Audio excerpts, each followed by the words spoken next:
क्या महाराष्ट्र की सियासत में सब कुछ ठीक चल रहा है? और ये सवाल लगातार हो रही बयानबाजियों और सियासी तस्वीरों के बाद उठ रहे हैं। अब तो डिप्टी सीएम एकनाथ शिंदे ने भी खुलेआम कहा कि हमें हल्के में लेने की गलती मत करना, नहीं तो टांगा पलट देंगे।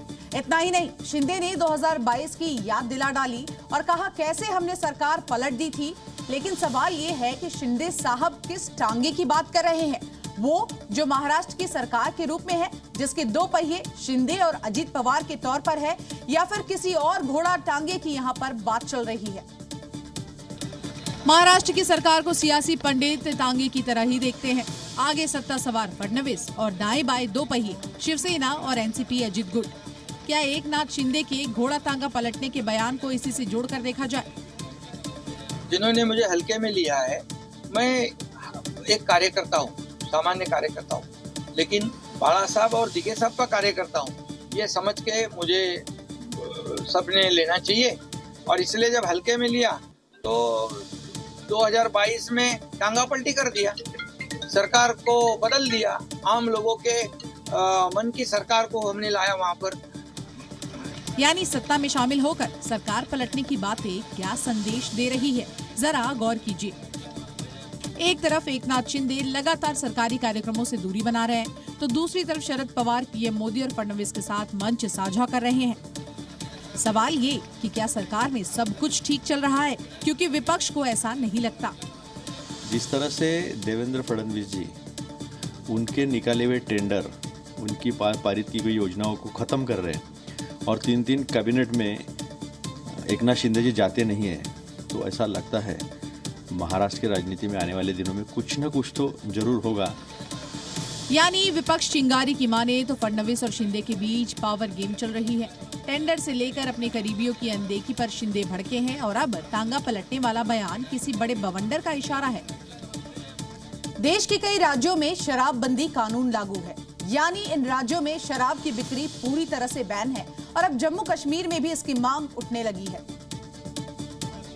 और पीडीपी नेताओं ने इसके लिए सिग्नेचर कैंपेन चलाया, जिसमें जम्मू कश्मीर में शराब पर बैन लगाने की मांग उठाई गई। साथ ही पीडीपी ने ऐलान किया कि मार्च में होने वाले विधानसभा सत्र में इस मुद्दे को सरकार के सामने जोर शोर से उठाया जाएगा। आप मुझे बताइए, गुजरात टूरिस्ट स्टेट नहीं है जहां से हमारे प्राइम मिनिस्टर, होम मिनिस्टर आते हैं?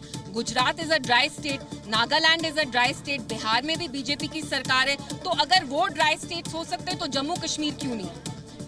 हाल ही में मध्य प्रदेश सरकार ने प्रदेश के धार्मिक शहरों में शराब पूरी तरह से बैन किया था, जबकि गुजरात और बिहार में पहले से ही शराबबंदी लागू है। इसके अलावा नॉर्थ ईस्ट के कुछ राज्यों में भी शराब की बिक्री पर रोक है। इस बीच राजस्थान विधानसभा में देर रात जबरदस्त ड्रामा देखने को मिला। बिस्तर और टिफिन लेकर कांग्रेस के विधायक रात में ही विधानसभा में यहां डिनर पार्टी करने बैठ गए और देर रात तक यहां हंगामा चलता रहा। बोरिया बिस्तर के साथ विधानसभा में डेरा जमाए ये कांग्रेस विधायक दरअसल प्रदर्शन कर रहे हैं। इस दौरान कांग्रेस विधायकों ने विधानसभा में बने खाने को इनकार कर दिया। इसके बाद नाटकीय तरीके से 2 लोग बड़े बड़े टिफिन बॉक्स लेकर विधानसभा में दाखिल हुए और सदन में ही डेरा जमा दिया।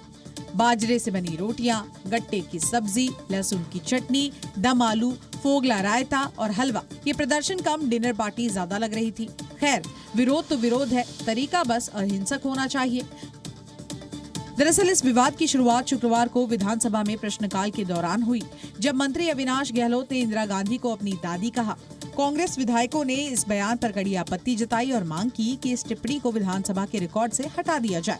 सत्ता पक्ष ने विपक्ष के विरोध की आवाज को अनसुना किया तो कांग्रेस के विधायक बोरिया बिस्तर लेकर सदन में ही धरने पर बैठ गए और मेस के बजाय घर से खाना मंगवा कर खाया। असम विधानसभा में 90 साल से चली आ रही नमाज की व्यवस्था पर ब्रेक लग गई है। फायर ब्रांड सीएम हिमंता विश्व शर्मा ने इसे औपनिवेशिक बोझ से मुक्ति बताया, तो वहीं मुस्लिम विधायक फैसले का जमकर विरोध कर रहे हैं। अंग्रेजों के जमाने की व्यवस्था, 90 साल पुरानी परंपरा, लेकिन हिमंता सरकार ने विधानसभा में नमाजी सिस्टम पर ऐसी स्ट्राइक की कि सभी मुस्लिम विधायक तिलमिला उठे। क्योंकि असम विधानसभा में पिछले 90 सालों से चली आ रही नमाज ब्रेक की पुरानी परंपरा को शुक्रवार को सदन ने खत्म कर दिया और मौजूदा सत्र से विधानसभा में नए फैसले को लागू कर दिया गया। 1937 से असम विधानसभा में मुस्लिम विधायकों को जुम्मे की नमाज अदा करने के लिए 2 घंटे का ब्रेक दिया जाता था, यानी इस दौरान सदन की कार्यवाही नहीं होती थी। हालांकि हिंदू विधायक इसका विरोध करते रहे थे और अब ब्रेक व्यवस्था खत्म होने पर विपक्ष ने इसे बहुसंख्यकों की मनमानी बताया है। दरअसल लगभग 90 साल पुरानी प्रथा को बंद करने का फैसला पिछले साल अगस्त में विधानसभा स्पीकर की सदारत वाली सदन की नियम समिति द्वारा लिया गया था। स्पीकर विश्वजीत दैमारी ने संविधान की धर्मनिरपेक्ष प्रकृति का हवाला देते हुए ये प्रस्ताव दिया था कि असम विधानसभा को किसी भी अन्य दिन की तरह शुक्रवार को अपनी कार्यवाही का संचालन करना चाहिए। इस प्रस्ताव को समिति के सामने रखा गया और सर्वसम्मति से इसे पास कर दिया गया।